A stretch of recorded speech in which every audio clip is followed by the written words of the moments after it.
அஸ்ஸலாமு அலைக்கும் வரஹ்மத்துல்லாஹி வபரகாத்துஹு.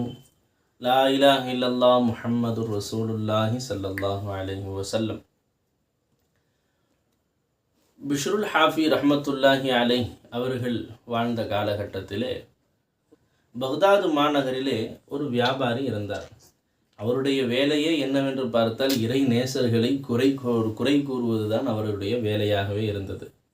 ஆனால் அவரை ஒரு நாள் சூஃபிகளுடைய மஜ்லிஸிலே இறை நேசர்களுடைய சபைகளிலே அவர்களை ஒரு நபர் பார்த்தார்கள். பார்த்து அது மட்டுமல்லாமல் அவர் கம்பளி உடை அணிந்த நிலையில் அவர் இருப்பதை பார்த்த உடனே ஆச்சரியப்பட்டு கேட்டார்கள், எப்பொழுதுமே தாங்கள் சூஃபிகளை இறை நேசர்களை திட்டிக் கொண்டுதானே குறை கூறிக்கொண்டுதானே இருப்பீர்கள், இவ்வாறு அவர்களுடைய சபைகளிலேயே வந்து அமர்ந்திருக்கிறீர்களே, என்ன காரணம், புதுமையாக இருக்கிறது என்பதாக அவர் கேட்டார். அப்பொழுது அந்த வியாபாரி சொல்லி காட்டினார், ஒரு நாள் நான் ஜும்ஆ தொழுகைக்காக பள்ளிவாசலுக்கு சென்றிருந்தேன். அங்கே பிஷ்ருல் ஹாஃபி ரஹ்மத்துல்லாஹி அலைஹி அவர்களும் வருகை தந்திருந்தார்கள். தொழுது முடித்த உடனேயே பிஷ்ருல் ஹாஃபி ரஹ்மத்துல்லாஹி அலைஹி பள்ளியை விட்டும் வெளியே கிளம்பி விட்டார்கள். இன்னும் பெரிய மகான் சூஃபி என்பதாக சொல்லுகிறார்கள், தொழுது முடித்த உடனே அவர்கள் வெளியிலே கிளம்பி விட்டார்களே என்பதாக சொல்லி அவர்களை நானும் பின்தொடர்ந்து சென்றேன். அவர்கள் வேக வேகமாக சென்று பிஷ்ருல் ஹாஃபி ரஹ்மத்துல்லாஹி அலைஹி அவர்கள் ஒரு உயர் ரகமான மிருதுவான ரொட்டி கடைக்கு சென்றார்கள். சென்று அங்கே ரொட்டிகளை எல்லாம் வாங்கினார்கள். அதை பார்த்து எனக்கு ரொம்ப மிகவும் ஆச்சரியமாக இருந்தது. என்னப்பா, மிகப்பெரிய சூஃபி மகான் என்கிறார்கள், மிருதுவான உயர் ரக ரொட்டியை அவர்கள் உண்பதற்கு வாங்குகிறார்களா என்று நான் மனதிற்குள் எண்ணிக்கொண்டேன். அதை எடுத்து அவர்கள் பொரித்த இறைச்சி வாங்குவதற்காக வேண்டி அந்த கடைக்கு சென்றிருந்தார்கள். பொரித்த இறைச்சியையும் அவர்கள் வாங்கி கொண்டு அதை எடுத்து அவர்கள் மிட்டாய் கடைக்கு சென்று ஃபாலூதாவையும் வாங்கினார்கள். அதையெல்லாம் பார்த்த எனக்கு மிகவும் ஆச்சரியமாக இருந்தது. எப்படியாவது அதையெல்லாம் உண்பதற்காக வேண்டி ஒரு இடத்திலே அமரத்தானே வேண்டும். அப்பொழுது அவர்கள் முன்னால் சென்று அவர்களை நன்றாக அவர்களிடத்திலே நாம் கேள்வி கேட்க வேண்டும் என்பதாக கேட்டுட்டு தான் மறுவேளை பார்ப்பேன் என்பதாக ஒரு மனதிற்குள் எண்ணிக்கொண்டார். பிஷ்ருல் ஹாஃபி ரஹ்மத்துல்லாஹி அலைஹி அனைத்தையும் மூட்டையாக கட்டிக்கொண்டு தோளிலே சுமந்த வண்ணம் அவர்கள் நடக்க ஆரம்பித்து விட்டார்கள். காட்டுக்குள்ளே நடந்துக்கிட்டே இருக்கிறாங்க. அசர் வரையும் அவர்கள் நடந்து கொண்டிருக்கிறார்கள். அசர் நேரம் தொழுகை வந்து விடுகிறது. அப்பொழுது ஒரு கிராமத்திற்குள் நுழைகிறார்கள். அந்த கிராமத்திலே ஒரு நபர் படுத்த படுக்கையாக ஒரு நோயாளி இருக்கிறார்கள். அவர்களுடைய தலைமாட்டிலே அமர்ந்து அவர்களுக்கு அந்த உணவை எல்லாம் ஊட்டி விடுகிறார்கள். சரி, நம்ம இந்த ஊரை சுற்றி பார்க்கலாமே என்று சொல்லி நான் வெளியே வந்து விட்டேன். ஊரை சுற்றி பார்த்து விட்டு மீண்டும் உள்ளே சென்றால் பிஷ்ருல் ஹாஃபி ரஹ்மத்துல்லாஹி அலைஹி அவர்களை காணவில்லை.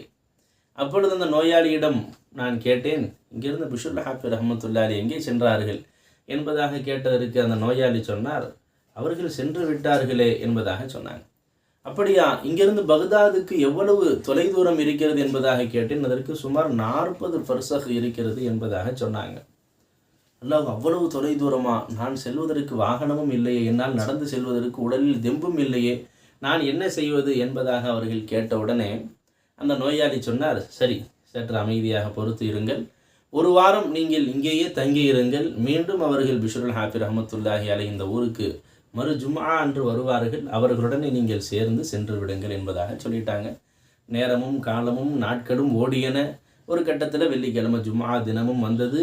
அசர் நேரம் வந்தது. அசர் நேரம் ஹஸரத் பிஷ்ருல் ஹாஃபி ரஹ்மத்துல்லாஹி அலைஹி அது போன்றே மூட்டைகளை சுமந்த வண்ணம் வந்து அந்த நோயாளிக்கு உணவை ஊட்டினார்கள். அப்போ அந்த நோயாளி சொன்னாங்க, பிஷ்ருல் ஹாஃபி அவர்களே, உங்களை பின்தொடர்ந்தே ஒரு நபர் உங்களை பின்தொடர்ந்து வந்துவிட்டார். அவர் இங்கேயே மாட்டிக்கொண்டார். ஒரு வார காலமாக இங்குதான் இருந்தார். அவரை தாங்களுடைய ஊரிலே கொண்டு சேர்த்து விடுங்கள் என்பதாக சொன்னாங்க. நானும் மறைந்து ஒளிந்திருந்தேன். எஜமானுடைய பார்வையிலே வந்தவுடனே எஜமான் கோபமாக என்னை பார்த்தார்கள். பார்த்த உடனே சரி என்பதாக என்னை அழைத்து சென்றார்கள். நடந்தார்கள். மக்ரிப் நேரம் வந்துவிட்டது. ஒரு சில அசர் டு மக்ரிப் எவ்வளவு நேரம் இருக்கும்? மக்ரிப் நேரம் வந்துவிட்டது. மக்ரிப் பாங்கு சப்தம் கேட்கிறது. அப்பொழுது பார்த்தால் பக்தாதிலே நாங்கள் நிற்கிறோம். எஜமானிடத்திலே கேட்டார்கள், நீங்கள் எந்த மஹல்லாவை சார்ந்தவர் என்பதாக கேட்டார்கள். அந்த மஹல்லாவை நான் கூறினேன். அதற்கு பிறகு சொன்னார்கள், இது போன்ற செயலை செய்ய வேண்டாம் என்பதாக எஜமான் எச்சரித்து என்னை அனுப்பிவிட்டார்கள்.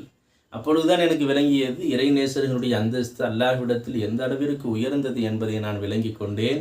எனவேதான் அவர்களுடைய சபைகளை நான் பற்றி பிடித்து கொண்டேன் என்பதாக அந்த வியாபாரி கூறினார். அல்லாஹ் தஆலா நம்முடைய வாழ்வையும் இறை நேசர்களுடனே, நமது வாழ்விலும் அல்லாஹ் தஆலா இறை நேசருடைய தொடர்பை அல்லாஹ் ஏற்படுத்தி கொடுத்திருக்கிறான்.